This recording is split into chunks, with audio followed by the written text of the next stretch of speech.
Shimoga police ने आज एक अहम कार्रवाई करते हुए आधे और खोखले हेलमेट पहनने वाले मोटर बाइक सवारों के हेलमेट जब्त किए हैं।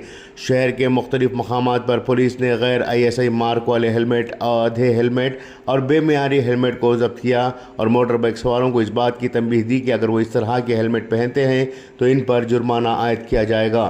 पुलिस ने आज बेदारी मुहिम चलाई और कहा कि मोटर बाइक सवार मियारी और ISI मार्क वाले फुल हेलमेट ही पहने। पुलिस की इस कार्रवाई से मोटर बाइक सवार बौखला कर चल पड़े। कुछ का कहना है कि अगर बाजार में इस तरह के हेलमेट फरोख्त करना बंद कर दिया जाए तो हम क्यों ऐसे हेलमेट खरीदते। वाज़ेह हो कि इस तरह के हेलमेट को पुलिस और RTO ने पहले ही ममनू करार दिया है। बावजूद इसके मोटर बाइक सवार गैर मियारी हेलमेट का इस्तेमाल करते हैं। ब्यूरो रिपोर्ट, इनकलाब न्यूज़, शिमोगा।